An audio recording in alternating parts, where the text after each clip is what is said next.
السلام علیکم ورحمۃ اللہ لا حول ولا قوة الا باللہ حسبنا اللہ ونعم الوکیل یا حی یا قیوم برحمتک استغیث لا الہ الا انت سبحانک انی کنت من الظالمین ربنا آتنا من لدنک رحمہ وہیئ لنا من امرنا رشدا اللہم صل علی محمد وعلى آل محمد وأصحاب محمد وأزواج محمد وأمة محمد أجمعين إلى يوم الدين آمين. الحمد لله رب العالمين والصلاة والسلام على سيد الأنبياء والمرسلين وعلى آله وأصحابه أجمعين إلى يوم الدين. الحمدللہ آج 22 اکتوبر 2023 کو سنڈے کے دن ہمارا یہ پبلک سیشن نمبر 117 نمبر انشاءاللہ ہوگا. آپ کے سوالات یہ ریئل ٹائم پرچیوں کی شکل میں میرے پاس آ چکے ہیں. انشاءاللہ ان پرچیوں کو بھی ہم کور کریں گے.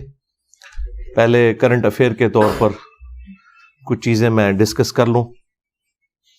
پچھلے 2 ویکس میں ہماری جو اتوار کی اسپیشل جو کرنٹ افیئر کے طور پر ڈسکشن ہوئی تھی، وہ اس وقت جو حماس اور اسرائیل کے درمیان جو ایک کنفلکٹ چل رہا ہے فلسطین کے حوالے سے، اس پہ میں نے تفصیلی گفتگو کی تھی.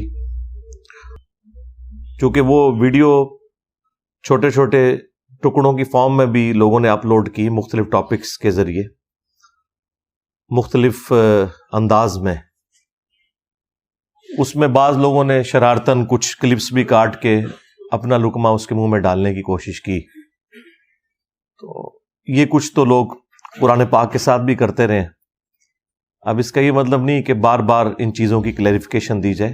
وہ گفتگو پوری ایک ٹوٹیلٹی میں 1 گھنٹے کی گفتگو ہے، اور اس میں ظاہر ہے کہ ایک اوورآل مقدمہ ڈسکس ہوا ہے. اس میں سے پک اینڈ چوز کرنا، کچھ اپنی مطلب کی بات نکالنا اور اپنا لقمہ میرے منہ میں ڈالنے کی کوشش کرنا کہ میں نے یہ بات یوں بیان کی ہے، تو یہ بالکل زیادتی والی بات ہے. تو آج والی جو ویڈیو ہے انشاءاللہ اس کی نیچے ہم ڈسکرپشن کے اندر لنکس ڈال دیں گے ان ویڈیوز کے، تاکہ اگر کسی کو کوئی بات سمجھ نہیں آئی تو اسی ویڈیو کو دوبارہ دیکھ لیں. بار بار چیزوں کی کلیریفیکیشن دینا ضروری نہیں ہوتا، اس سے پھر نئے ٹاپکس ڈسکس نہیں انسان کر سکتا.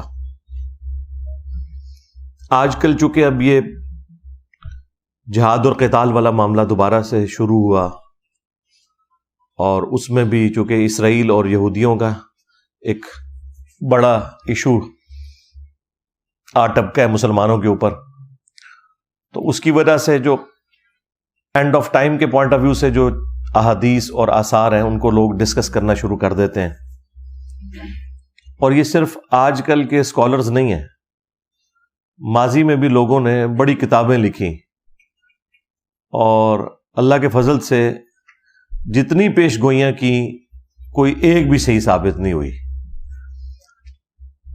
اور اس کی وجہ یہ ہے کہ جب تک کوئی انسیڈنٹ ہو نہیں جاتا آپ وثوق کے ساتھ کسی چیز کے بارے میں کچھ کہہ نہیں سکتے. اب یہ کہنا کہ جی جب انسیڈنٹ ہو جائے گا تو اس کے بعد تو سب کو پتہ چل جائے گا، نہیں جناب، اس کے بعد بھی سب کو پتہ نہیں چلتا، سوائے ان لوگوں کے کہ جو لوگ خدا کو سیریس لیتے ہیں.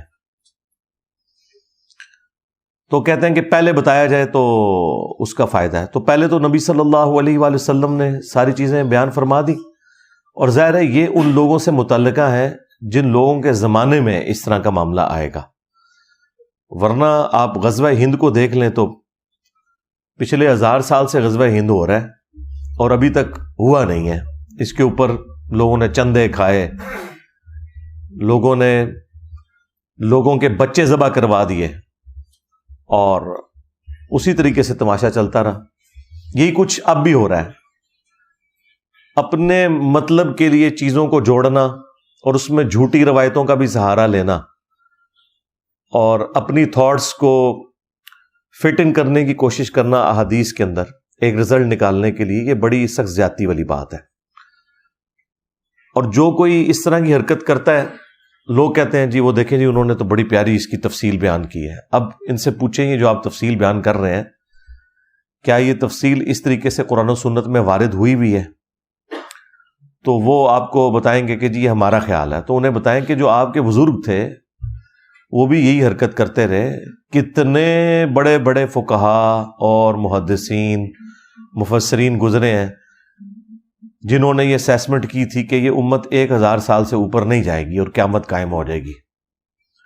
اللہ کے فضل سے 15ویں صدی میں بیٹھے ہوئے ہیں. تو کم از کم آج کل کے جو تخمینہ لگانے والے لوگ ہیں ان کی یہ اخلاقاً ذمہ داری ہے کہ اپنے ان بزرگوں کو کم از کم جھوٹا ڈکلیئر کریں. اگر جھوٹا نہیں کہہ سکتے احتراماً تو یہ تو کہیں کہ ان کے تخمینے غلط تھے. تو پھر ہم یہ کہیں گے کہ اگر آپ کے بابوں کا یہ حال تھا تو تسی تو شاہی کوئی نہیں. ہاں تو یہ والی حرکتیں کرنا مجھے بھی مختلف لوگ ویڈیوز مختلف سکالرز کی بھیج رہے ہوتے ہیں. اب میں نام نہیں لیتا چونکہ آپ لوگوں کو پتہ ہے کہ یہ کون سے سکالرز ہیں جو یہ اس قسم کی تباہ آزمائی کر رہے ہوتے ہیں. تو وہ کہتے ہیں نہیں جواب دیں. بھائی جواب تو ہوتا ہے جب کوئی بات قرآن و سنت سے کرے. جو بندہ اپنا تخمینہ لگا کے کوئی بات کرتا ہے تو اس کا جواب تو یہی ہے کہ یار یہ قرآن و سنت میں لکھا نہیں ہوا.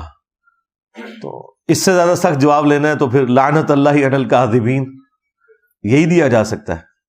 تو ہمیں اس معاملے میں معذور تصور کریں. اس قسم کے تخمینے ہم نہیں لگا سکتے اور اس میں سے نکالنا کچھ بھی نہیں ہے. لوگ باتیں کرتے ہیں اور صرف نمبر ٹانگنے کے لیے. دنیا دار قسم کے لوگ, لگژریس لائف گزارنے والے لوگ, اور وہ حکومت وقت سے مطالبہ کر رہے ہیں جی آپ بارڈر کھول دیں جی ہمیں جانے دیں وہاں. تو میں تو گورنمنٹ سے یہی اپیل کروں گا کہ بارڈر کھول دیں, جان چھڑا لیں ان سے ایک دفعہ. بڑا اچھا موقع ہے. ان کو آپ بائی شپ بھیجیں میڈیٹرینین سی میں. غزہ کے پاس جو پورا پورشن لگ رہا ہے 41 کلومیٹر کا, ٹھیک ہے, وہاں جائیں, اپنے اپنے بزرگوں کو مدد کے لیے پکاریں اور دیکھ لیں گے ہم کہ کیا اینڈ رزلٹ نکلتا ہے. ڈنڈوں کے ساتھ, سوٹوں کے ساتھ اس طریقے سے جہاد نہیں لڑا جاتا. نہ یہ نبی صلی اللہ علیہ وآلہ وسلم کی تعلیمات ہیں کہ آپ نے بغیر اسباب کو اختیار کیے ہوئے صرف مسبب الاسباب پر تکیہ کرتے ہوئے اپنے معاملات کو آگے لے کے چلنا ہے. ایسا تو نہیں ہوتا. ورنہ تو آپ کو بتایا جاتا کہ 10 دفعہ دروشی پڑھ لیں تو آپ کی بھوک ختم ہو جائے گی, 10 دفعہ سبحان اللہ پڑھ لیں تو آپ کی پیاس ختم ہو جائے گی. اس طرح تو نہیں ہوتا, ایسا تو نہیں ہوتا. تو اس لیے یہ کہانیاں کرواتے ہیں, آپ سنتے رہیں اور پھر میرے خلاف ویلاگز بنا رہے ہوتے ہیں جس طرح میں نے یعنی پابند کیا ہوا انہیں وہاں نہ جانے پہ, یا بارڈر کھولنا میری ذمہ داری ہے. بھئی میں نے کوئی آپ کو روکا ہوا ہے؟ میں تو آپ کو گراؤنڈ ریئلٹیز بتا رہا ہوں. جہاد سے نہیں روکا بھائی, لیکن آپ کو بتایا کہ جہاد کس طریقے سے ہونا ہے, کن لوگوں کی ذمہ داری ہے کہ انہوں نے آرمڈ کنفلکٹ کرنا ہے, کس نے فائنینشیل سپورٹ دینی ہے, اور یہ معاملات کس طرح چلنے ہیں. ایسے نہیں ہونا کہ ہر بندے نے بندوق اٹھانی ہے, نہ ہر بندے کو بندوق مل سکتی ہے. تو ہماری طرف سے جو ان پٹ ہے ہم وہ دیں گے, لیکن یہ والی ان پٹ دینا جس طریقے کی ان پٹ یہ چاہ رہے ہیں تو وہ تو ہمیں تو تابوت ہی ارینج کرنے پڑیں گے ان کی لاشیں اٹھانے کے لیے. اس جہاد کو نقصان ضرور ہوگا, اس سے فائدہ کوئی نہیں ہوگا. اور پھر یہ آگے کہہ رہے ہیں انجینئر صاحب روک رہے ہیں. بھائی میں نے کب روکا ہے؟ جاؤ, جان چھوڑو ہماری, سارے پہنچ جاؤ وہاں.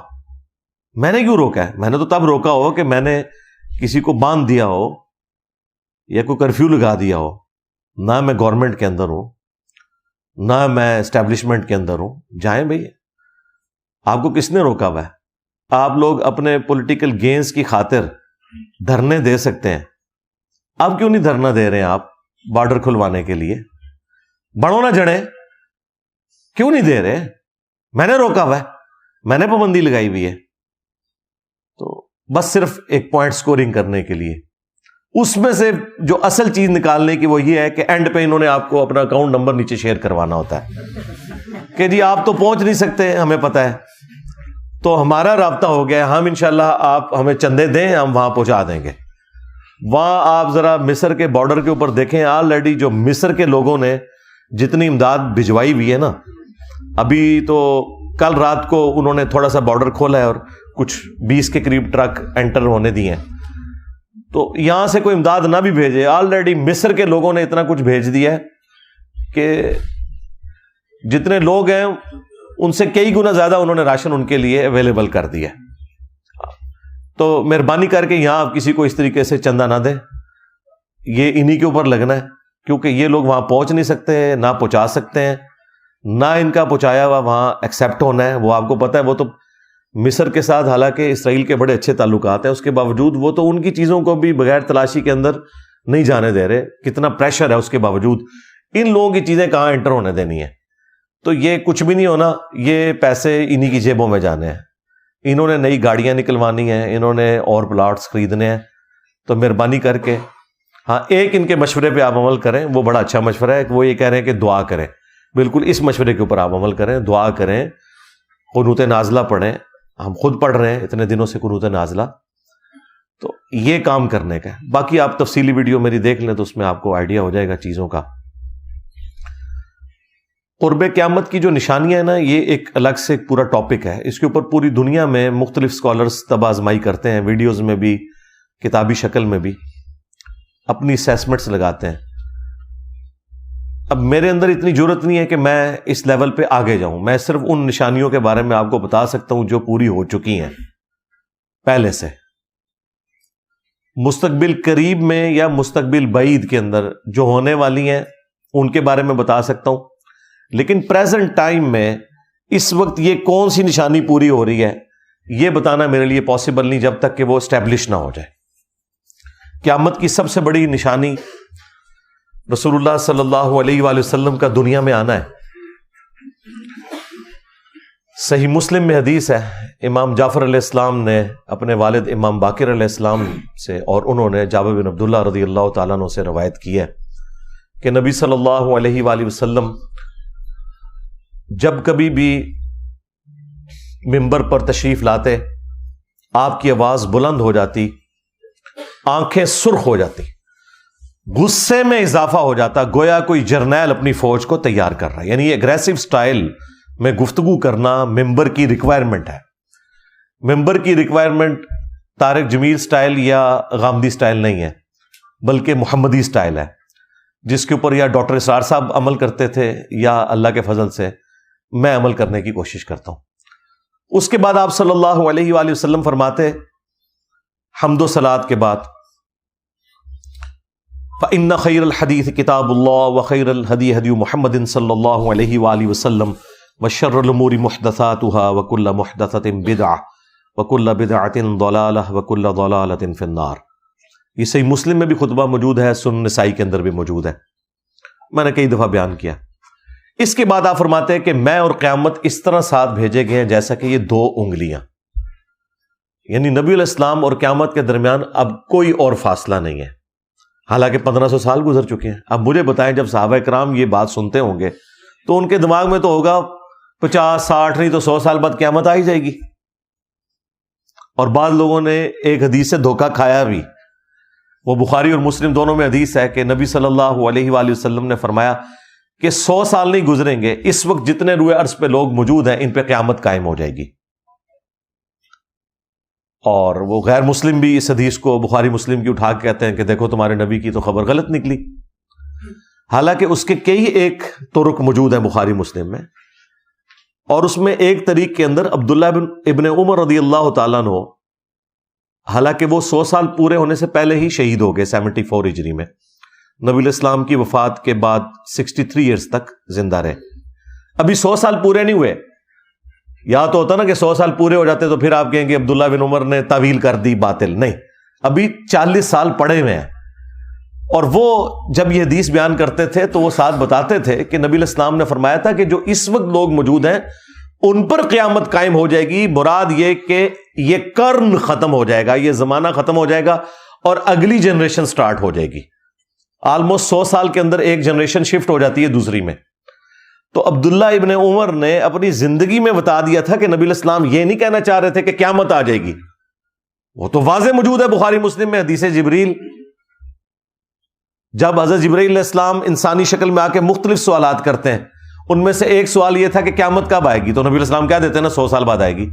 آپ نے فرمایا کہ جو شخص سوال پوچھ رہا ہے نا، جس شخص سے پوچھا جا رہا ہے وہ اس سے زیادہ نہیں جانتا جو کہ پوچھنے والا پوچھ رہا ہے۔ تو انہوں نے کہا یا رسول اللہ نشانیاں بیان فرما دیں، تو آپ علیہ السلام نے کچھ نشانیاں بیان کی۔ اور یہ حدیث جو ہے یہ مسلم شریف کی پہلی حدیث ہے کتاب الایمان میں، 93 نمبر، 92 تو روایات مقدمے کی ہیں، 93 نمبر روایت یہ ہے، اور یہ حدیث بخاری میں بھی ہے۔ وہاں پہ بھی نبی علیہ السلام کہہ سکتے تھے نا کہ 100 سال بعد آ جائے گی، تو عبداللہ ابن عمر نے بالکل کلیئر کیا کہ یہ صحابہ کا قرن ختم ہو جائے گا، زمانہ ختم ہو جائے گا، اور وہ ایگزیکٹلی ہوا ہے۔ آخری صحابی ابو طفیل عامر بن واثلہ رضی اللہ تعالیٰ عنہ، جو شیعان علی میں سے تھے اور جنگ صفین میں مولا علی کے ساتھ رہے، مولا علی سے حدیثیں بھی روایت کی، یہ آخری صحابی ہیں جو دنیا سے گئے نبی علیہ السلام کی وفات کے 100 سال کے بعد، آلموسٹ 110 ہجری کے اندر۔ آپ علیہ السلام کی وفات 11 ہجری کے سٹارٹ میں ہوئی ہے، اور یہ 110 ہجری میں فوت ہوئے ہیں ابو طفیل عامر بن واثلہ رضی اللہ تعالیٰ عنہ۔ وہی صحابہ کا قرن، یعنی وہ زمانہ 100 سال میں ختم ہو گیا، یعنی صحابہ کرام اور ان کے زمانے کے لوگوں کے اوپر قیامت قائم ہوگی، کیونکہ مرتے ہی قیامت شروع ہوگی نا ان کی۔ اس سے مراد وہ بڑی قیامت نہیں ہے۔ تو آپ ایمانداری سے بتائیں، جب صحابہ کرام یہ سنتے ہوں گے کہ یہ 2 انگلیاں جیسے ساتھ بھیجی گئی، تو ان کے دماغ میں کیا آتا ہوگا؟ 100 سال نہیں تو 150 200 سال ان کے دماغ میں بھی تھا کہ 1500 سال تو ہم گزار چکے ہیں، ابھی پتہ نہیں اور کتنے گزرنے ہیں۔ تو نبی علیہ السلام کا دنیا میں تشریف لانا یہ خود قیامت کی نشانیوں میں سے ایک نشانی ہے۔ پھر نبی علیہ السلام کی مبارک زندگی میں کچھ نشانیاں قیامت کی، ایک کا ذکر تو قرآن میں بھی ہے، سورۃ القمر کا سٹارٹ، اقتربت الساعہ وانشق القمر،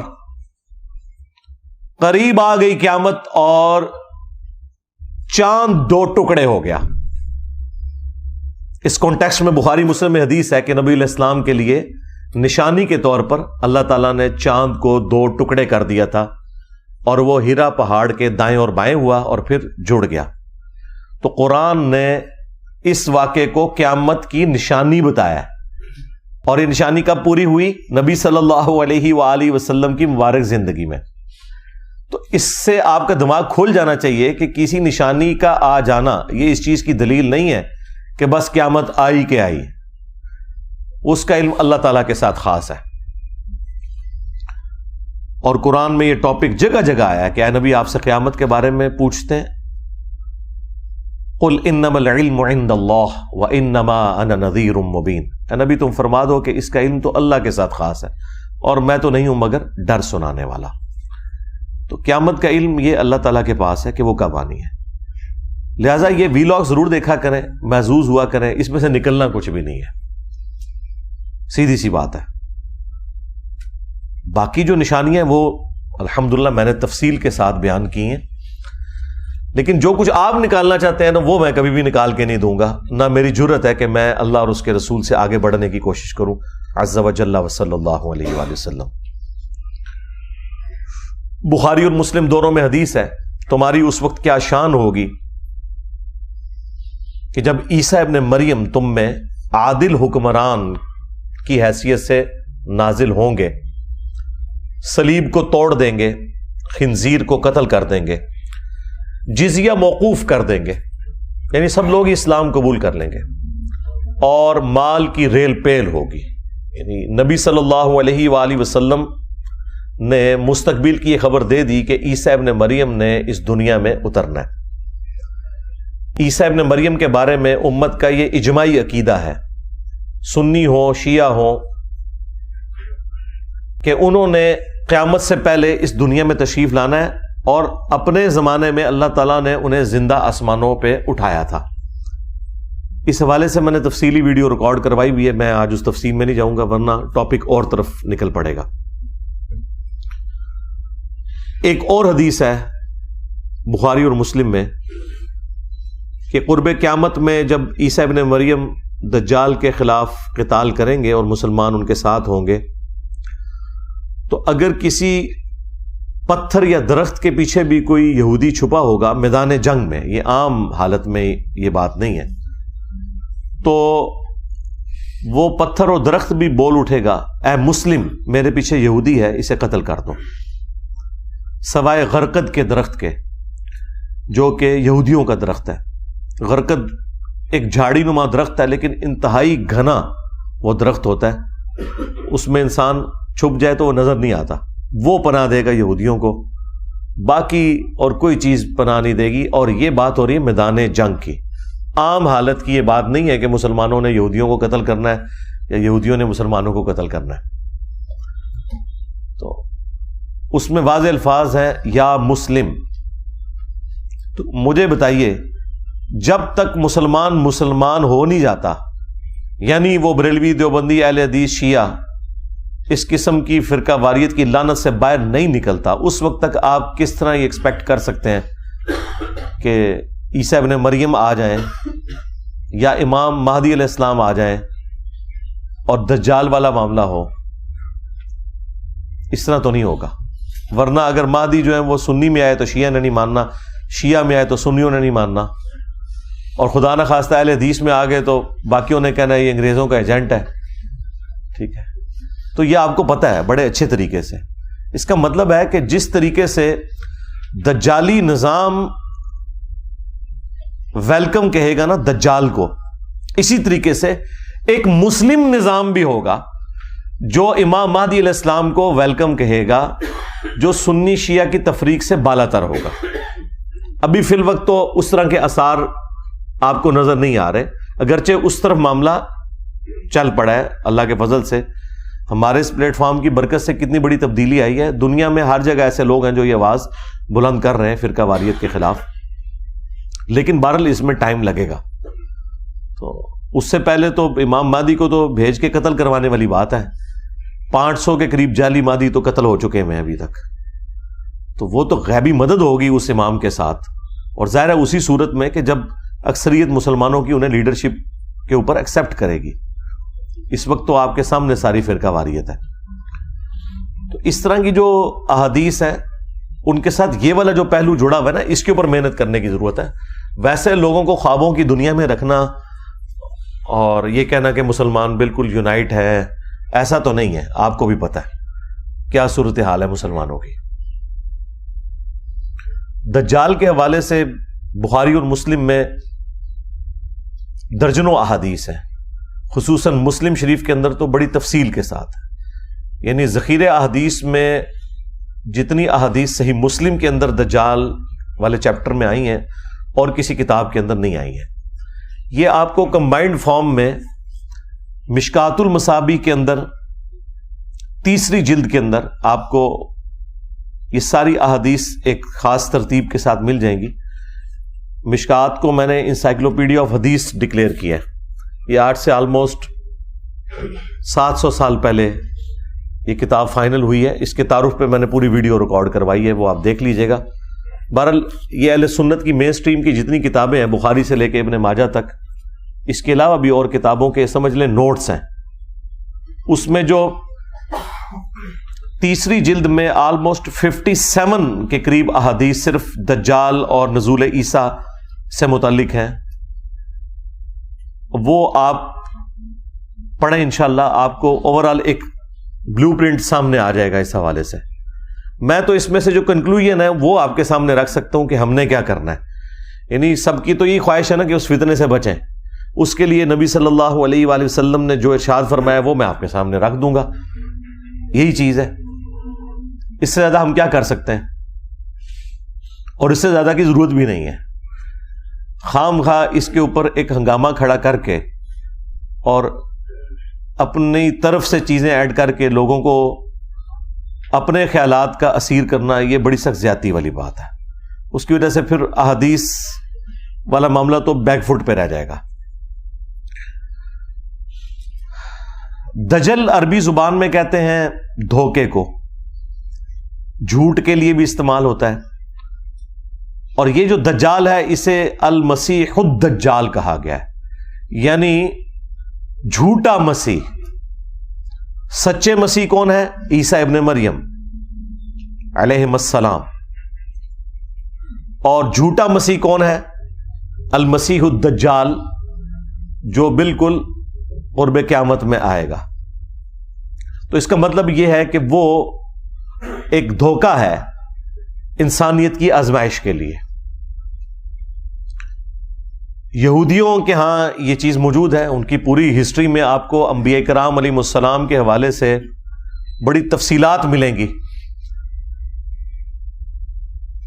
اور یہ ان کا ایک سمجھ لیں ایک شغف ہے انبیاء کرام علیہ السلام کے بارے میں سارا یہ نالج رکھنا. ان کی کتابوں میں پروفیسیز بھی موجود ہیں. ان میں سے جو سب سے بڑی پروفیسی جس کے اوپر یہ اسرائیل بھی قائم کیا ہے ان لوگوں نے, وہ یہ ہے کہ قرب قیامت میں ایک مسایہ آئیں گے جنہوں نے پوری دنیا کے اوپر حکومت قائم کرنی ہے.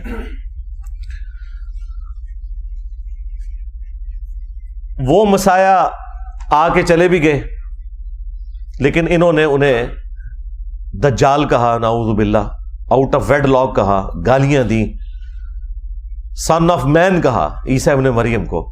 اللہ تعالیٰ نے ان کی جان بخشی کی اور انہیں زندہ آسمانوں پہ اٹھا لیا. اب قرب قیامت میں جب دجال آئے گا تو یہ اس کو اپنا وہ مسیح مان لیں گے, اور پھر اس کو قتل کرنے کے لیے عیسیٰ ابن مریم کو اللہ تعالیٰ دنیا میں بھیجیں گے. لہذا یہ جو پرسنالٹیز ہیں یہ دو ہیں.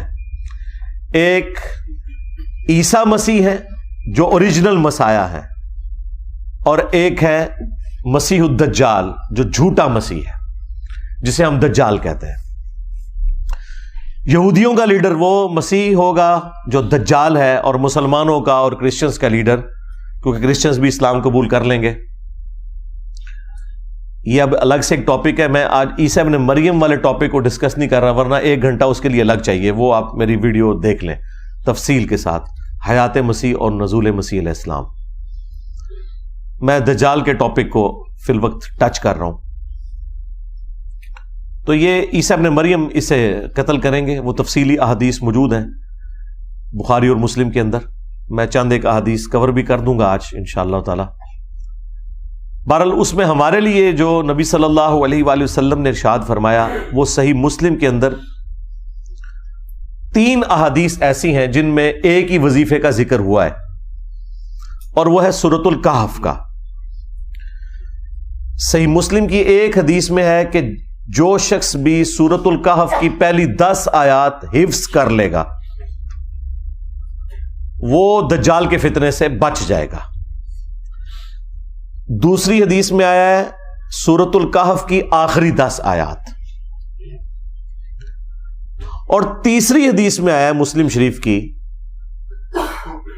کہ جب تم دجال کو اپنے سامنے پاؤ تو اس کے سامنے سورۃ الکہف کی پہلی چند آیات, وہی 10 آیات تلاوت کرنا, تو اللہ تعالیٰ تمہیں محفوظ کر دے گا. تو اس کا مطلب ہے یہ آیات مسلمانوں کو یاد بھی ہونی چاہیے. اور ان سے رزلٹ کیسے نکالنا ہے کہ جب دجال سامنے آئے گا تو اس کے سامنے یہ آیات پڑھنی ہے, جس طرح کہ ہم مختلف بلاؤں سے بچنے کے لیے سنت اذکار اور دعائیں پڑھتے ہیں. بخاری میں حدیث ہے جو رات کو آیت الکرسی پڑھ کے سو جائے صبح تک ایک فرشتہ اس کی حفاظت کے اوپر مامور ہو جائے گا. یہی ہے نا. اب اس کو یہ کہنا ہے کہ جی آیت الکرسی کا ترجمہ پڑھے, اس میں سے رزلٹ نکالے اور رات کو شیطان کے ساتھ علمی ڈیبیٹ کرے تو ایک فرشتہ حفاظت میں مامور ہو جائے گا. یہ کر رہے ہیں ہمارے یہ واعظین جی. سورۃ الکہف میں سے تو یہ نکلتا ہے بھئی, واضح الفاظ ہیں اس میں. ابھی تک جو حدیثیں عام کی ہیں انہوں نے وہ 2 حدیثیں عام کی ہوئی ہیں کہ پہلی 10 آیات اور آخری 10 آیات حفظ کر لے. تو اس میں تو ان کو بھاگنے کا راستہ مل جاتا تھا. ان واعظین کو وہ کیا راستہ ملتا تھا؟ وہ کہتے ہیں کہ اس کا مطلب ہے کہ ان 10 کو حفظ کرنا ہے, اس کا فہم سمجھنا ہے آپ نے. 2 حدیثوں میں تو ان کا کام چل جائے گا. جو تیسری حدیث میں مسلم شریف سے بتا رہا ہوں کہ جب دجال سامنے آئے تو تم نے ابتدائی آیات اس کے سامنے قرات کرنی ہے. قرات کے الفاظ ہیں تو اللہ تعالیٰ تمہیں بچا لے گا. یعنی یہ وظیفے کے طور پر ہے, یہ نہیں ہے کہ ان کا مفہوم جو ہے دجال سے ڈسکس کرنا ہے. یہ بالکل واضح ہے. باقی یہ بات ٹھیک ہے کہ سورہ الکہف میں سمجھتا ہوں قرآن حکیم میں جامع ترین صورتوں میں سے ایک صورت ہے, اور سورۃ الکہف کا جو مرکزی ٹاپک ہے نا وہ دنیا پرستی کی مذمت ہے. مرکزی ٹاپک اس کا سٹارٹ سے لے کے اینڈ تک کہ دنیا کے کتے نہیں بننا, دنیا کی زندگی عارضی ہے, اصل زندگی آخرت کی ہے. اب اس میں چند ایک واقعات چونکہ ڈومیننٹ آ گئے ہیں تو لوگ سورۃ الکہف میں ان واقعات کے پیچھے پڑ جاتے ہیں, لیکن اس کا جو مرکزی ٹاپک ہے چاہے وہ پہلی 10 آیات پڑھ لیں یا آخری 10 آیات اور بیچ میں بھی, وہ ہے دنیا کی زندگی کی بے ثباتی. قرآن کے 2 ہی ٹاپک ہیں, عقیدہ توحید اور دوسرا ہے کہ دنیا کی زندگی عارضی ہے. باقی جو رسالت کا عقیدہ ظاہر ہے وہ تو اس کے اندر امپلائڈ ہے کہ رسولوں کے ذریعے یہ ہمیں چیزیں پتہ چلی ہیں. تو عقیدہ توحید, رسالت اور آخرت. تو یہ جو تیسری حدیث ہے جس میں آیا کہ دجال سامنے آئے تو تم نے یہ قرات کرنی ہے, اللہ تعالیٰ تمہیں بچا لے گا, اس کا مطلب ہے کہ اس کا تعلق وظیفے کے ساتھ ہے. باقی ٹھیک ہے, آپ نے جتنی مرضی اس کی تفسیر بیان کرنی ہے وہ کریں. سورۃ الکہف کے اندر دنیا کی زندگی کی جو مذمت آئی ہے, یعنی دنیا میں ڈوب نہ کوئی جائے, ورنہ تو دنیا کی زندگی میں آپ نے رہنا ہے, پھر دنیا حسنہ اللہ سے مانگنا ہے, لیکن اس کو اپنے اوپر حاوی نہیں کرنا. اس کے علاوہ سورۃ الکہف میں اصحاب الکہف کا واقعہ آیا, ذوالقرنین بادشاہ کا واقعہ آیا, موسیٰ اور خضر علیہ السلام کا واقعہ, یاجوج ماجوج کا بھی ذکر ہے, اور پھر کنکلوژن دوبارہ ہوئی ہے دنیا کی زندگی کی مذمت کے اوپر اور عقیدہ توحید کے اوپر. آپ خود پہلی 10 آیات پڑھ لیں اور آخری 10 آیات پڑھ لیں. باقی آپ نے جو ضرب تقسیمیں لگانی ہے, کسی چیز کو جوڑنا ہے, وہ کرتے رہیں. وہ تو لوگوں نے تو قرآن سے یوفون بھی نکال دیا ہے. یوفون تو لکھا ہوا ہے قرآن میں, اب یہ یوفون وہ یہ والا یوفون تو نہیں ہے. تو اس طریقے سے آپ نے چیزیں ضرور جوڑنی ہیں, وہ جوڑیں. لیکن اوورآل جو واضح حدیث یہ ہے کہ جب دجال سامنے آئے تو پہلی 10 آیات تلاوت کرنی ہے. تو امت کو بتانے کا کام یہ ہے کہ پہلی 10 آیات کو آپ حفظ کریں. باقی جو قرآن کی تعلیمات کو ترجمے سے پڑھنا, اس کے فہم کے اوپر عمل کرنا, اسے حرز جاں بنانا, اس میں تو مجھ سے زیادہ کون زور دیتا ہے. میں نے تو آگے کہا کہ خدا کے لیے طوطے بنا کے نہ نکالو, حفاظ کو قرآن کے مفہوم کو سمجھیں, اپنے عقیدے کو درست کریں. لیکن اس میں یہ غلو کرنا کہ اور چیزیں نکالنا شروع کر دینا اور اس کا کوئی اینڈ ہی نہ ہو, یہ والی زیادتی نہ کریں پلیز. امت کو اس کے حال کے اوپر چھوڑ دیں قرآن و سنت تک, جتنا نبی صلی اللہ علیہ وآلہ وسلم نے تعلیم فرمایا. تو یہ بالکل واضح ہے کہ قرات کرنی ہے, اس کے لیے آپ کو 10 آیات یاد ہونی چاہیے. اور جامع ترمذی میں اس کو سپورٹیو ایک روایت بھی ہے, اس کی صحت میں کلام ہے, لیکن بعض کے نزدیک وہ درست بھی ہے. اس میں ہے کہ روزانہ ان 10 آیات کی تلاوت بھی کی جائے. تو میں اسے فٹ ان سمجھتا ہوں اس کے اندر, اس اعتبار سے کہ جو روزانہ ان 10 آیات کی تلاوت کرے گا تو ہی اسے زبانی یاد بھی رہے گی. جو چیزیں آپ روزانہ پڑھتے ہیں وہی آپ کو زبانی یاد رہتی ہیں, ادروائز تو بندہ بھول جاتا ہے. تو روزانہ کم از کم ایک دفعہ, بھلے فجر کے بعد یا مغرب کے بعد, پہلی 10 آیات سورۃ الکہف کی یہ حرز جاں بنائے کہ انہیں آپ نے پڑھنا ہے. باقی اس کی تفسیر تو میں نے ویڈیو میں ریکارڈ کرائی ہوئی ہے, وہ آپ ضرور دیکھیں. ڈاکٹر اسرار صاحب نے بھی بڑی تفصیل کے ساتھ ریکارڈنگ کرائی ہے, وہ بھی آپ دیکھیں. پورے قرآن کو ظاہر ہم نے فالو کرنا ہے ترجمے کے پوائنٹ آف ویو سے, اس کی تعلیمات کے پوائنٹ آف ویو سے. اور بخاری مسلم میں ایک اور حدیث ہے جس میں نبی صلی اللہ علیہ وآلہ وسلم نے ہر نماز میں ہمیں حکم دے دیا ہے کہ 4 چیزوں کے شر سے آپ نے اللہ کی پناہ طلب کرنی ہے نماز کے تشہد کے اندر. اللہم انی اعوذ بک من عذاب جہنم ومن عذاب القبر ومن فتنة المحیا والممات ومن شر فتنة المسیح الدجال. یعنی جہنم کے عذاب کے اگینسٹ, قبر کے عذاب کے اگینسٹ, زندگی اور موت کے فتنے کے اگینسٹ, اور جھوٹے دجال کے فتنے سے بچنے کے لیے ہر نماز کے تشہد میں آپ نے یہ دعا مانگنی ہے. تو یہ 2 وظائف ہیں بھائی. سورۃ الکہف کی پہلی 10 آیات روزانہ پڑھیں, یاد کریں, اور خدا نہ خواستہ کبھی دجال کا سامنا ہو جائے تو اس کے سامنے اس کو آپ تلاوت کریں تو اللہ تعالیٰ آپ کو محفوظ رکھے گا. اور دوسرا یہ ہے کہ ہر نماز کے ہر تشہد کے اندر آپ جہاں اور دعائیں مانگتے ہیں وہاں پہ یہ دعا بھی آپ نے مانگنی ہے. اور یہ دعا تو اتنی اہم ہے کیونکہ بخاری مسلم میں الفاظ ہیں کہ نبی علیہ السلام حکم دیتے تھے یہ دعا مانگنے کا تو مسلم شریف میں ایک روایت امام مسلم لے کے آیا کہ جو طاؤس تابعی تھے ابن عباس کے شاگرد،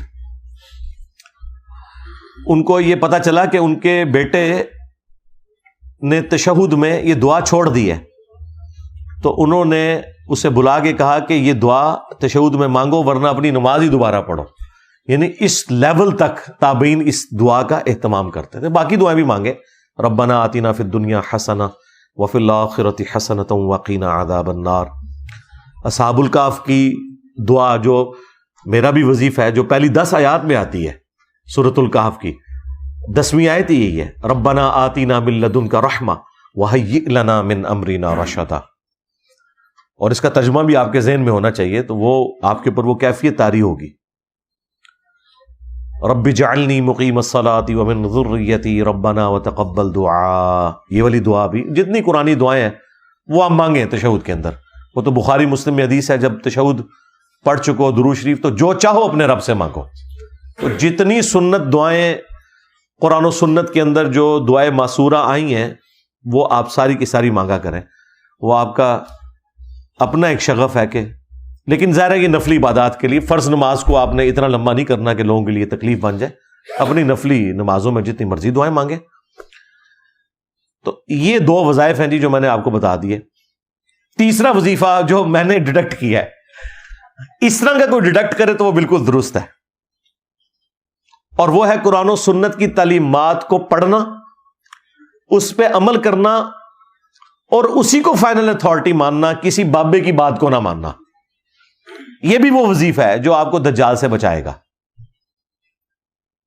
آپ سوچ رہے ہیں کہ کیسے؟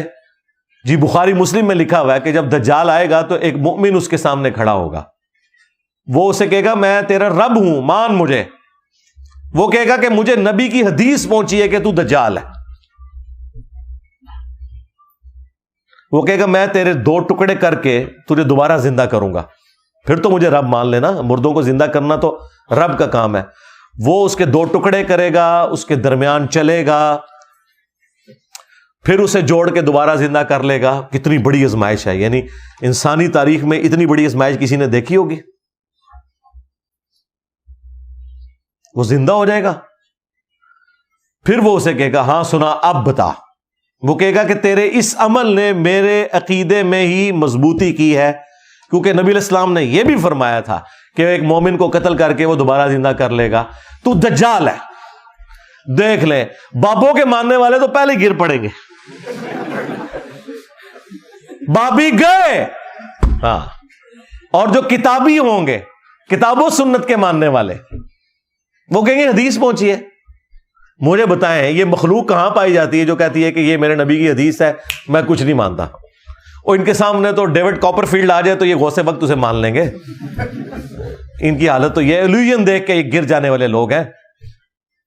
سن سنا کے پاگل ہو گئے ہوئے ہیں. اگر انہوں نے کوئی چیز دیکھ لی تو انہوں نے تو سجدے میں گر پڑنا ہے دجال کے سامنے.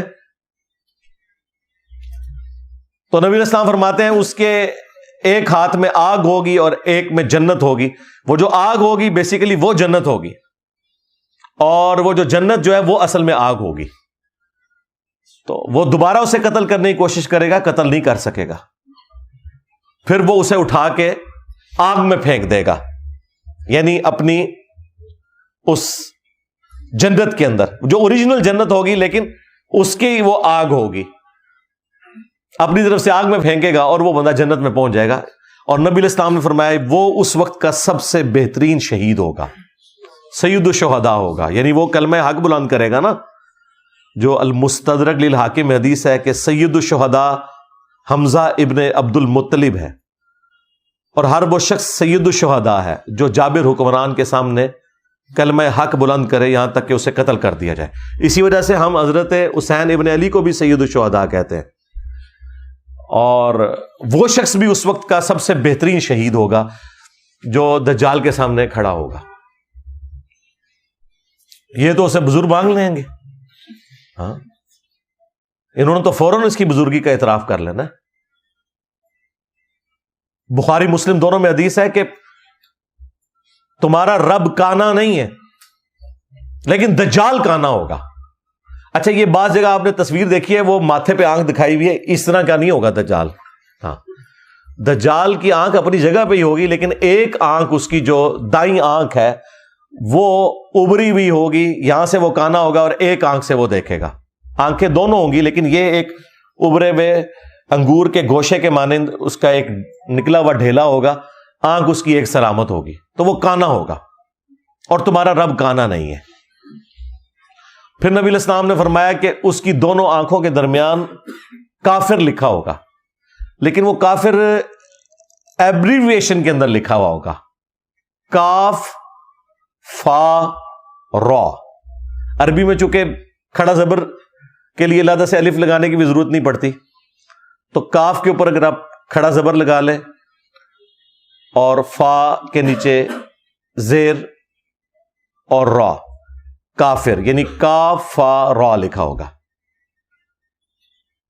اور مسلم شریف کے الفاظ ہیں کہ کوئی ان پڑھ بندہ بھی ہوگا نا، تو ہوگا اگر مومن تو وہ بھی پڑھ لے گا یہ کافر لکھا ہوا ہے. ہاں، اور اس میں ایڈ کرنے لگا ہوں، یہ ہے وہ اجتہاد جو کرنے والا کہ کوئی مفتی بھی ہو، اگر وہ دنیا کا کتا ہوا تو وہ کافر پڑھ نہیں سکے گا، کیونکہ وہ تو شوبتے سے متاثر ہو جائے گا. مسلم شریف میں بڑی تفصیلی حدیث ہے جس میں پورا یہ دجال کا ذکر موجود ہے تفصیل کے ساتھ. اس میں تو ہے کہ اس کے حکم سے آسمان سے بارش نازل ہوگی، زمین کو حکم دے گا وہ اناج اگائے گی، خزانے اس کے ساتھ چلیں گے، اور لوگ جو بےچارے اس طرح کے لوگ ہیں وہ تو ساتھ اس کے لگ جائیں گے نا، ان کی ضرورتیں پوری ہو رہی ہوں گی. مردہ بھی زندہ کر دے گا، پیچھے کیا رہ گیا کام جو کرے. تو لوگ اس کے ساتھ اٹیچ ہوتے چلے جائیں گے، تو یہ تو سارے اس کے ساتھ اٹیچ ہو جائیں گے اس کے کرتب دیکھ کے. وہ کہیں گے عبد القادر جیلانی، تو ہو سکتا ہے ان میں سے کہیں گے وہ انجینئر جڑا کہندا سی نا، دیکھ لو نا، کہندا سی عبد القادر جیلانی نے کوئی مردے زندہ نہیں کیے، یہ دیکھو ہمارا آ گیا عبد القادر جیلانی پارٹ 2.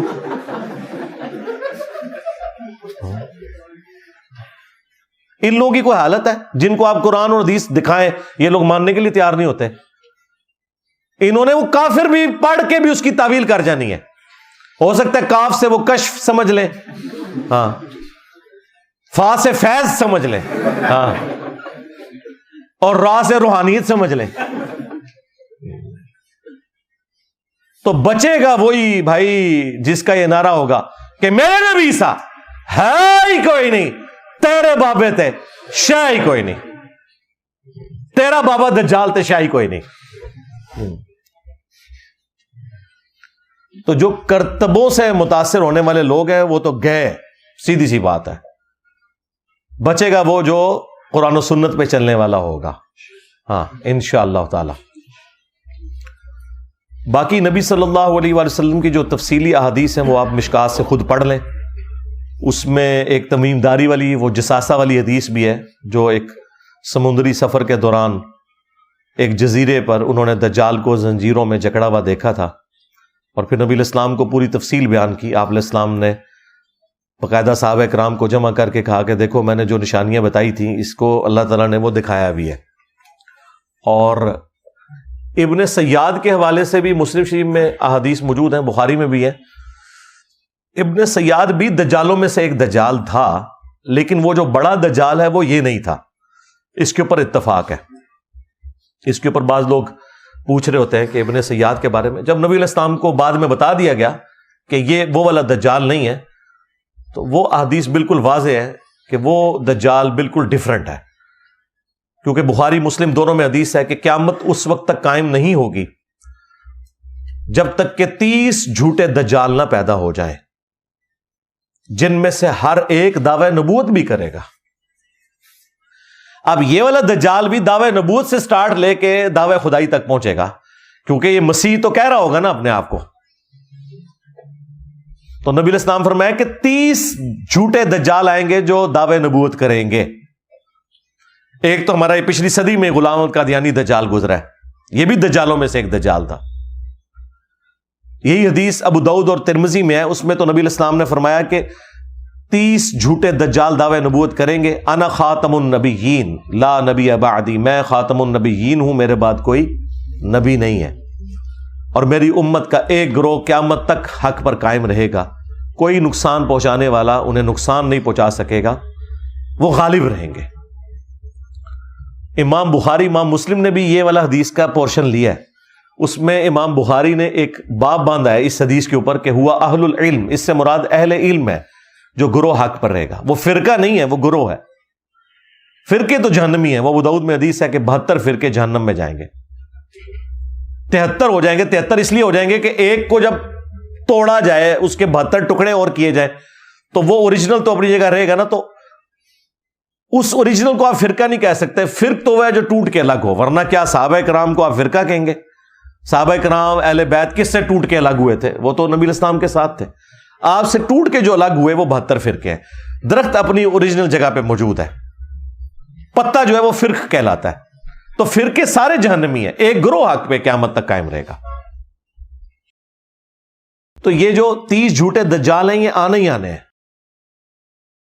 ان میں سے جو سب سے بڑا دجال ہے وہ آخری دجال ہے، اور ظاہر ہے اس کے لیے ایک سسٹم تو ہوگا۔ یہ کہنا کہ دجال ایک سسٹم کا نام ہے، سسٹم بھی ہے، وہ سسٹم جو کہ اس کو ویلکم کہے گا، اور ظاہر ہے کہ وہ سسٹم تو شروع سے ایگزسٹ کرتا ہے، اپنی اب پیک کو پہنچ گیا ہے۔ جیسے یہ سائنس کی ترقی ہوئی ہے، اس نے تو دجالی سسٹم کو زیادہ سپورٹ کر دیا نا۔ جو لوگ مٹیریل کے ماننے والے ہیں اور مٹیریل کو سب کچھ سمجھتے ہیں، تو ان کے لیے تو سائنس نے فزیکلی ترقی کر کے ان کو دکھا دی ہے نا جی۔ دنیا میں جو اس وقت آپ کو آسائشیں نظر آ رہی ہیں اپنے ارد گرد جتنی بھی، یہ نہ تو اجمیر شریف والوں کا کوئی کمال ہے، نہ بغداد شریف والوں کا، نہ بریلی شریف والوں کا، نہ دیوبند شریف کا۔ سائنس نے جو کچھ آپ کو دیا ہے وہ آپ کے سامنے ہے، یہ تو ہم محسوس کر رہے ہیں نا۔ مسلمان کیا، کافر کیا، کوئی بھی ہو، سائنس کی برکات سے آپ فائدہ اٹھا رہے ہیں۔ یہ جو آپ کو کہہ رہے ہیں اسرائیل کی پروڈکٹس کا بائیکاٹ کریں، سب سے پہلے اس مولوی کا اسمارٹ فون چھین لیں، تیری ایسی تھی تیسی گلاں کر دو۔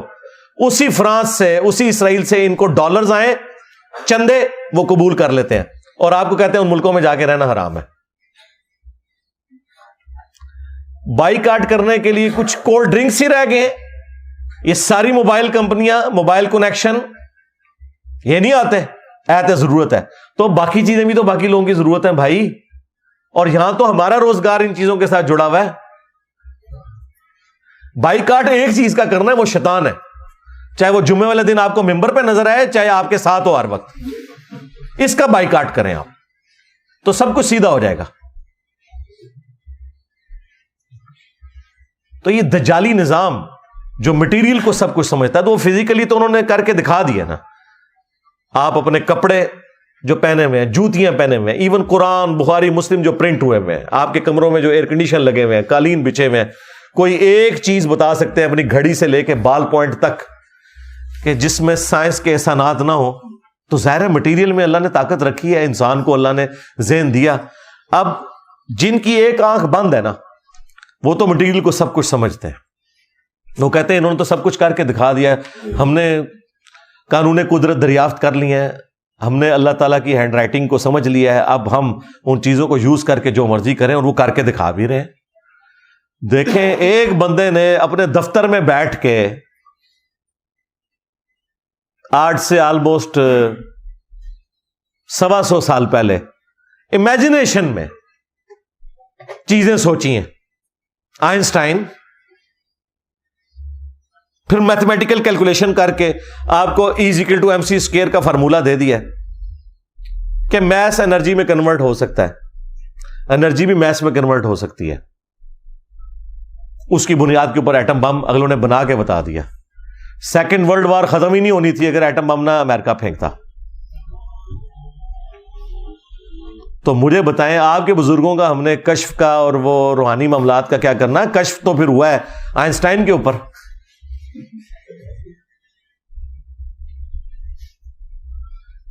اس کی صرف جو کیلکولیشن ہے نا، جو اس فارمولے تک پہنچنے کے لیے اس نے جتنا میتھمیٹیکل ورک کیا ہے، وہ ہم کسی غوث وقت کے سامنے رکھتے ہیں، وہ صرف اس کو پڑھ کے بتا دے کہ ہوا کیا ہے۔ سمجھانا تو دور کی بات ہے، صرف ریسائٹ کر دے کہ لکھا کیا ہوا ہے۔ تو دنیا کے حقائق اللہ تعالیٰ نے کھولے ہیں نا ان کے اوپر، جن لوگوں نے ایفرٹ پٹ کی ہے. یہ اللہ تعالیٰ نے ایک اپنی سنت رکھی ہوئی ہے. تو سائنس نے ہماری زندگی آسان کر کے دکھا دیا، اور اس چیز نے پھر لوگوں کو دھوکے میں مبتلا کر دیا. انہوں نے مٹیریل کو سب کچھ سمجھا، اور یہ ہے دجالی سسٹم کہ ایکوائرڈ نالج جو اللہ تعالیٰ نے دیا تھا، سائنس کا علم، the knowledge obtained through observations and experiments، اس کو سب کچھ سمجھ لیا. اور جو ریویلڈ نالج تھا، وہی کا علم، جو ہماری آخرت سے متعلق تھا، جو ہماری اخلاقیات سے متعلق تھا، اس سے ان لوگوں نے آنکھ بند کر لی. اسلام تو دونوں علوم کو ساتھ لے کے چلتا ہے. اور میں کہتا ہوں یہ ایکوائرڈ نالج سائنس نے تو جتنی توہمات کی مٹی پلیت کی ہے نا، ہمارے پاس تو کوئی ذریعہ نہیں تھا ان کی مٹی پلیت کرنے کا. ہم انہیں قرآن و سنت سے آیات اور احادیث بتاتے تھے تو یہ لوگ نہیں مانتے تھے. سائنس نے تو سب کچھ کر کے دکھا دیا ہے. اب ہم ان کو کہتے ہیں ہاں جی آؤ نا جناب. تم لوگ کہتے ہو نا بزرگ دلوں کا حال جانتے ہیں، اور تمہارے بزرگوں کا حال یہ ہے کہ آج کے وقت میں جن لوگوں کو تم لوگوں نے غوث ڈکلیئر کیا ہوا ہے نا، انہوں نے بھی اتنا موٹا چشمہ لگایا ہوتا ہے پڑھنے کے لیے. پاپا جانی اور اس کا جو پوتا ہے جس کا نام انہوں نے معاویہ رکھا ہوا ہے، اتنا موٹا اس کو شیشہ لگا ہوا ہے. تو جو دلوں کے حال جانتے ہیں وہ یہ اپنے وہ اچھا وہ اجمیر شریف کا آئی پیڈ نہیں بنا ہوا، نہ بریلی شریف کا، نہ دیوبند شریف کا. ہاں وہ بھی امریکہ شریف کا، جاپان شریف کا، اسرائیل شریف کا بنا ہوا ہے. اس کو پڑھ رہے ہوتے ہیں، اور اس میں بھی جب نہیں پڑھا جاتا نا تو وہ اینک لگاتے ہیں. ویسے ان کو کوئی بتایا نا یار تھوڑی عزت بچانی ہے، اینک اتار کے نا انہوں تھوڑا زوم کر لیا کرو، انجینئر صاحب دے فتنے تو بچ جاؤ گے. تو وہ اینک لگا کے اس سے پڑھ رہے ہوتے ہیں. یہ لوگ ہیں جو لوگوں کے دلوں کے حال جانتے ہیں. سائنس نے دیکھیں ان کی مٹی کیسی پلید کی ہے کہ اینک ان کو بھی لگانی پڑ گئی ہے. اور اس سے یہ ان کا پول کھل گیا کہ دل کے حال تو چھوڑ دیں. جو میں یہ کہتا تھا نا یہ سامنے سے دیکھ کے نہیں پڑھ سکتے، یہ اردو نہیں پڑھ سکتے بڑھاپے میں دیکھ کے بغیر اینک کے. سائنس پڑھنا تو دور کی بات ہے. تو یہ سائنس نے چونکہ سب کچھ کر کے دکھایا تو وہ لوگ ظاہر پھر اسیر ہو گئے. انہوں نے کہا جی واہ واہ واہ، یہ ہے اصل علم. ٹھیک ہے، جس کو یہ روحانیت کہتے ہیں جو کچھ ہے، اس نے تو سائنس نے تو کیا کرشمہ کر دیا ہے. 8 سے 100 سال پہلے کا انسان اگر نکل آئے قبر سے باہر اور آپ اس کو بتائیں کہ یہ میرا موبائل فون ہے، میں لائیو تجھے اس وقت مکہ اور مدینہ دکھاتا ہوں، وہ ماننے کے لیے تیار ہوگا؟ بھائی اس نے تو 4 مہینے یہاں سے پیدل جا کے حج کیا ہوا ہے، وہ کیسے مان لے گا؟ لیکن آج ہمارے بچے کو بھی پتا ہے. کہتے ہیں جی انجینئر صاحب کہتے ہیں بابے تے شاہی کوئی نہیں. اوے بابے تے بچے دے سامنے شاہ کوئی نہیں. ساڑھے بچے موبائل چلا سکتے ہیں، تھوڑے بابے بھی نہیں چلا سکتے جب تک کہ کسی سے سیکھ نہ لے. بنانا تو دور دی کر ہے، وہ چھڑ دو، بنا تو سکتے ہی نہیں ہے. تو سائنس نے ان کی بہت مٹی پلیت کی. حج عمرے کے لیے جاتے رہے نا یہ سارے بزرگ. تیل تو 1960 میں گوروں نے ہی نکالا ہے. ان سے پوچھے جب تم مکے مدینے حج کے لیے جاتے تھے تیل کیوں نہیں تو نظر آیا؟ تسی تو 7 زمینہ تھلے ویکھدے سو.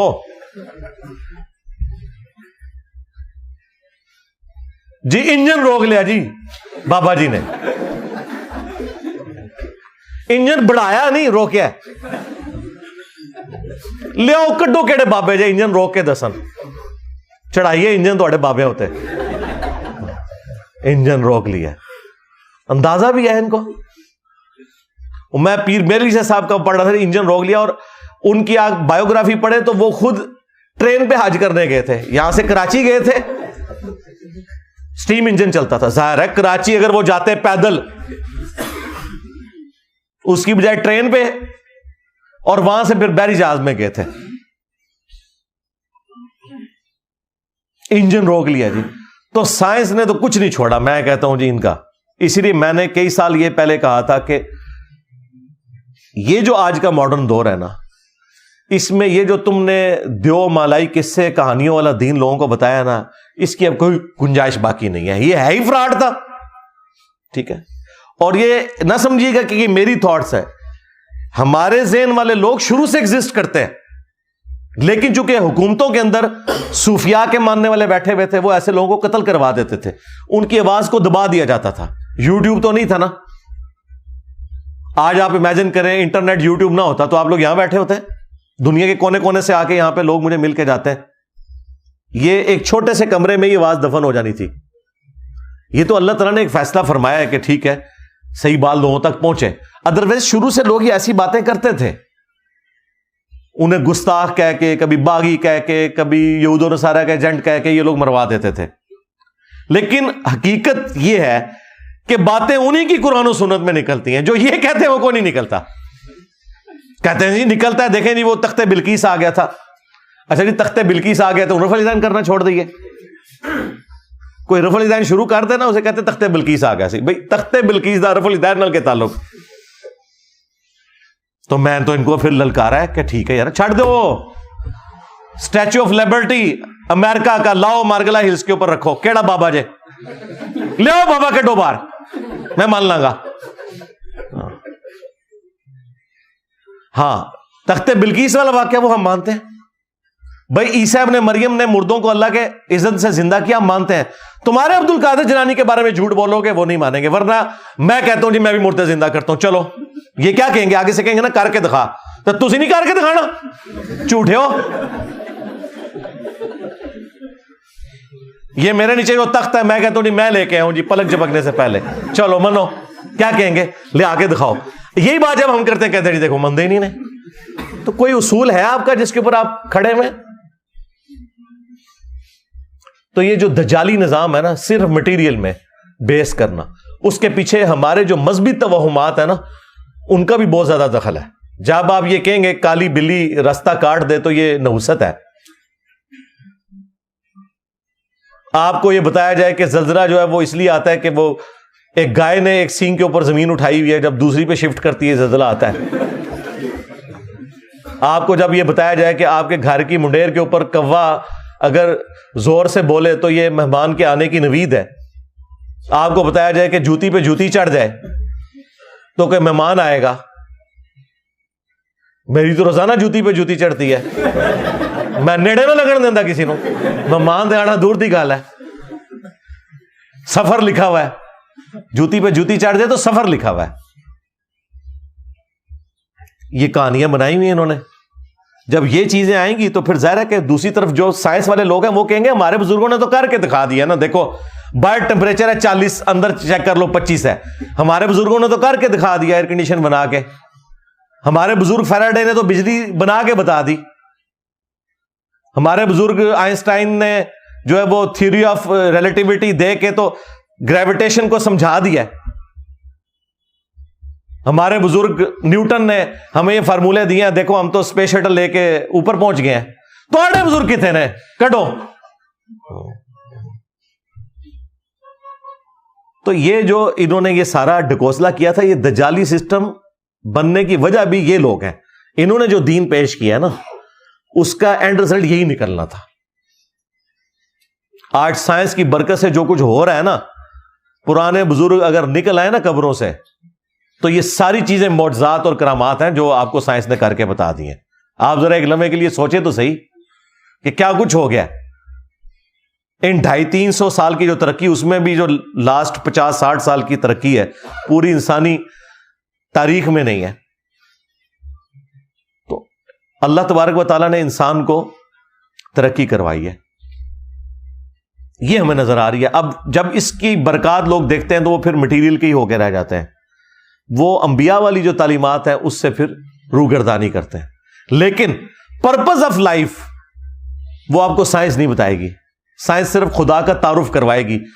یہ ہارمونی جو اس کائنات کے اندر ہے نا جتنی, وہ آپ کو سائنس بتائے گی کہ بھئی یہ سپریم بینگ یا سپر نیچرل ایجنسی کے انٹروین کیے بغیر یہ پاسبل نہیں ہے. وہ آپ میری ویڈیو دیکھ لیں, ویئر ڈڈ گاڈ کم فرام, وہ انگلش سب ٹائٹل کے ساتھ بھی اپلوڈ کی ہوئی ہے ہدایہ وکٹری چینل کے اوپر ہمارے بھائی نے. ابھی تو ہر آئے دن ایسی ایسی چیزیں سامنے آ رہی ہیں کہ انسان پریشان ہو جاتا ہے. اگر آپ کلاسیکل فزکس اور کوانٹم فزکس ان دونوں کو اسٹڈی کریں تو آپ حیران ہو جائیں گے کہ اللہ تبارک و تعالیٰ نے ان معاملات کو کس طریقے سے ٹیکل کیا ہوا ہے. انسانیت تو 20ویں صدی کے آغاز میں کنکلوڈ کر بیٹھی تھی کہ ہم نے فزکس ساری سمجھ لی ہے. آئنسٹائن نے آگے پورا رخ ہی بدل کے رکھ دیا. اور پھر جب یہ کوانٹم فزکس والا آیا ہے کانسیپٹ تو دنیا تو پریشان ہے کہ چھوٹے لیول کے اوپر چیزوں کا اندازہ ہی نہیں ہے، اور وہ پھر بعد میں اتنی آرگنائز چیزیں بن جاتی ہیں. وہ اب ایک ٹاپک الگ ہے. تو مجھے اچانک، چونکہ آج کل میں کافی ویڈیوز اس کے اوپر بھی دیکھ رہا ہوں، تو میرے ذہن میں آ گیا. تو یہ اللہ ہی اللہ ہے جی، مخلوق کے پلے کوئی شے نہیں، سیدھی سی بات ہے. مخلوق کا کام یہ ہے کہ اپنے رب کے سامنے عاجزی کا اظہار کرے. ہاں، یہ کام ہے کرنے کا. تو دجال کے حوالے سے وہ حدیث آپ وہاں سٹڈی کریں تو آپ کو تفصیل کے ساتھ سب کچھ مل جائے گا. ایک ایک حدیث کو ڈسکس کرنا ضروری نہیں ہے، میں نے اوورال ایک کانسیپٹ آپ کے سامنے رکھ دیا تاکہ جن لوگوں کو اس ٹاپک کے ساتھ شغف ہے ان کے لیے ایک چیز سامنے آ جائے. پلس خود احادیث کا مطالعہ کریں، قرآن پاک کی آیات کا مطالعہ کریں، فزیکلی اسے اپنے سامنے رکھ کے پڑھیں اور دیکھیں اس میں سے کیا نکل رہا ہے. یہ نہیں کہ کان سے پکڑ کے کوئی کدھر چلا دے تو آپ چل پڑیں. وہ مانے جو ٹیکسٹ میں لکھا ہوا ہے، اس ٹیکسٹ کی کوئی تفسیر بیان کرتا ہے جو فٹ ان بیٹھتی ہے وہ بھی مانے، کوئی حرج نہیں اس کے اندر. لیکن ایک خاص آپ نے لائن کو کراس کر کے خود سے ضرب تقسیمیں نہیں لگانی. یہ والی چیز جو ہے نا پھر وہ آپ کو فتنے کے اندر مبتلا کر دے گی اور پھر اس میں پھر بعد میں شرمندگی والا معاملہ ہوگا. اس لیے میں نے چند ایک احادیث بیان کی ہیں، اس کے علاوہ بھی کئی احادیث ہیں، وہ آپ اس میں پڑھ لیں. اب وہ تو 2-3 گھنٹے لگ جائیں گے اگر ان سارے ٹاپکس کو کور کیا جائے. میں نے ایک اجمالاً، چونکہ آج کل یہ ٹاپک ڈسکس ہو رہا ہے اور لوگ ہمیں بھی کہہ رہے ہوتے ہیں جی بولو جی بولو، لو جی پھر ایسی ہے بولے جائے. ہاں لو سامو. ہاں صلو علی محمد و آل محمد، اللہم صلی علی محمد وعلی آل محمد واصحاب محمد وازواج محمد وامت محمد اجمعین الی یوم الدین آمین. اللہم انی اسألک بانک انت اللہ لا الہ الا انت الاحد الصمد الذی لم یلد ولم یولد ولم یکن له کفوا احد وإلہکم الہ واحد لا الہ الا هو الرحمن الرحیم. الف لام میم. اللہ لا الہ الا هو الحی القیوم. اللہم صلی علی محمد وعلی آل محمد. اللہم ربنا آتنا فی الدنیا حسنہ وفی الآخرة حسنة وقنا عذاب النار. ربنا آتنا من لدنک رحمة وہیئ لنا من امرنا رشدا. اللہم اغفر لحینا ومیتنا وشاہدنا وغائبنا وصغیرنا وکبیرنا وذکرنا وانثانا. اللہم من احییتہ منا فاحیہ علی الاسلام ومن توفیتہ منا فتوفہ علی الایمان. اے اللہ، جن جن بھلائیوں کا سوال تیرے محبوب صلی اللہ علیہ وآلہ وسلم نے تجھ سے کیا، ہمارے حق میں، ہمارے ماں باپ کے حق میں، ہمارے بیوی بچوں کے حق میں، پوری امت کے حق میں قبول و منظور فرما. جن جن چیزوں کے شر سے تیرے محبوب علیہ السلام نے تیری پناہ طلب کی، تمام مسلمانوں کو ان چیزوں کے شر سے اپنی پناہ عطا فرما. بالخصوص فلسطین کے مسلمان، کشمیر کے مسلمان، انڈیا، چائنا، افغانستان، یمن، عراق، شام، پاکستان، جہاں کئی مسلمان کس پرسی کی زندگی گزار رہے ہیں، اے اللہ یہ کافروں کے خلاف برسر پیکار ہیں، غیب سے ان کی عزت، آبرو، جان و مال کی حفاظت فرما. اے اللہ، حاضرین کے دلوں میں جو جو نیک اور جائز دعائیں ہیں قبول منظور فرما. حاضرین کے جو چھوٹے بڑے رشتہ دار فوت ہو چکے مغفرت فرما، جو بیمار ہیں انہیں شفائے کلی عطا فرما. یہ تمام دعائیں تمام مسلمانوں کے حق میں قبول منظور فرما. ہمارے ملک پاکستان کی خیر فرما، اندرونی اور بیرونی خطرات سے محفوظ فرما. سبحان ربک رب العزت عما یصفون وسلام علی المرسلین والحمد للہ رب العالمین. صلی اللہ علی النبی الکریم وعلی آلہ وصحبہ اجمعین.